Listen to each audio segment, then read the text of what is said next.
The Shark Deck.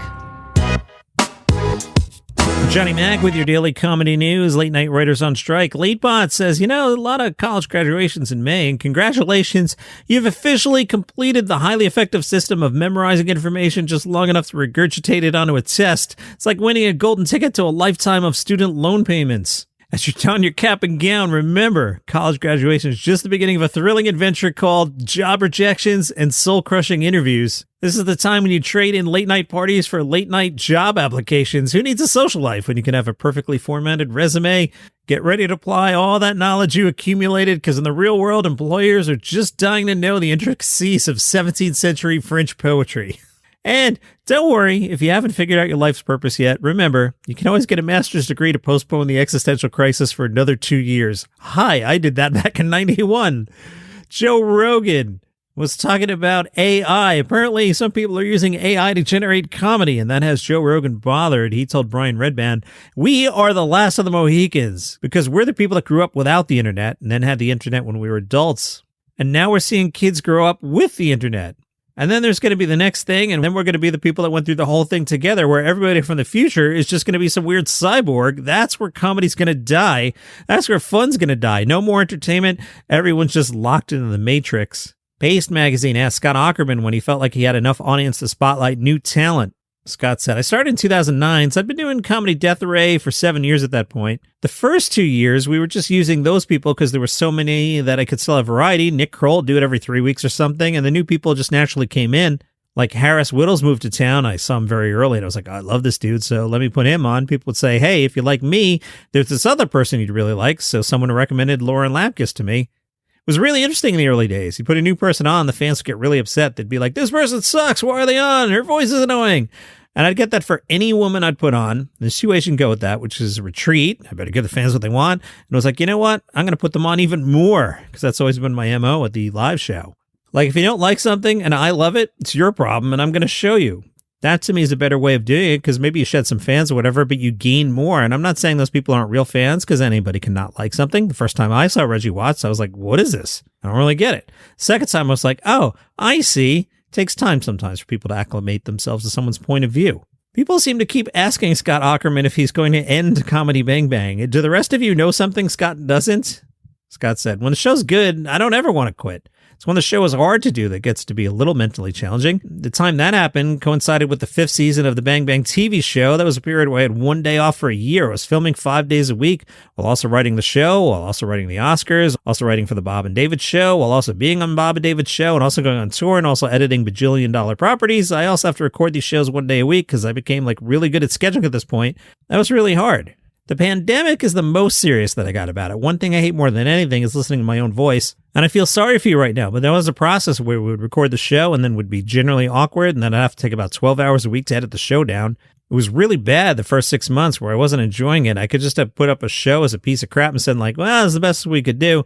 But I wanted it to retain the flavor of what people liked about the show. It was a very difficult period where I felt like I was letting everyone down and also having to work way too hard on something that's meant to be fun. At this point, I don't have any desire to stop. Hannah Gadsby, what's your take on the Writers Guild of America strike? Hannah told People, I believe writers should be supported better. Storytelling is the bedrock of this industry. It's a no-brainer to me that we should look after the people who set the tone. People asked Hannah, as a member of the LGBTQ community, and during a time when trans rights remained under attack in many states, do you feel the pressure to use your special and platform for good? Hannah said, look, I don't necessarily feel the pressure, but I certainly take it as a responsibility. Feels like the more power you have, the more responsibility you should wield. Accountability is very important. Of course, I'm a messy human like the next one, so mistakes will be made, but I think it's actually important to step up, particularly if you experience success. Then you're getting accommodations that other people aren't getting, so it feels only the right thing to do is to be better than you are terrible. Chris Redd told KCRW, one of the things that inspired me the most throughout my entire life is Richard Pryor. I started with his tapes when I was maybe 5 or 6. My dad had a bunch of Richard Pryor in the house, and we weren't allowed to listen to it.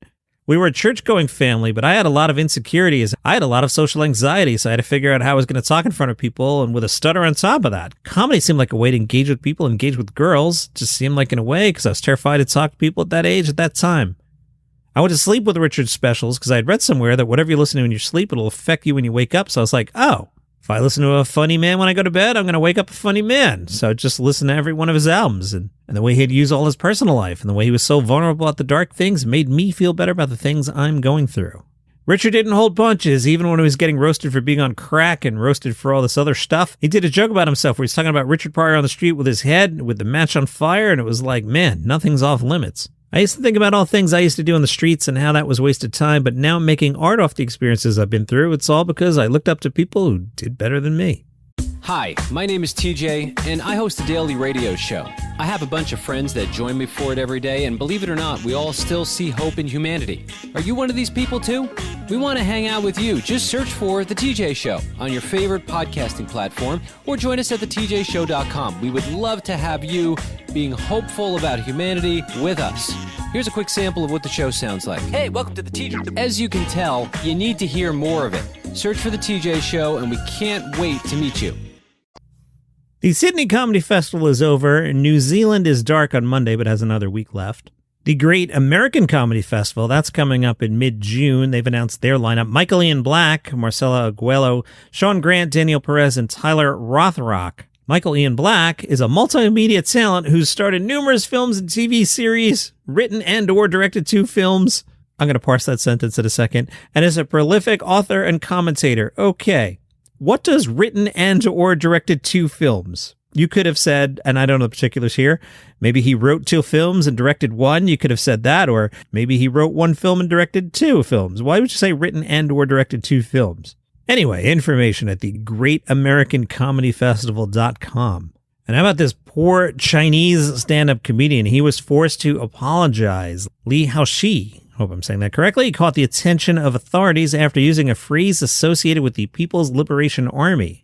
Lee was telling a story about 2 stray dogs in his recent comedy routine, according to state-affiliated GMO News. Lee has now expressed his deep remorse and regret in a social media post, saying he had used, quote, an extremely unsuitable analogy to bring bad feeling and association to the audience. Boy, I wonder what happened with this guy. Yikes.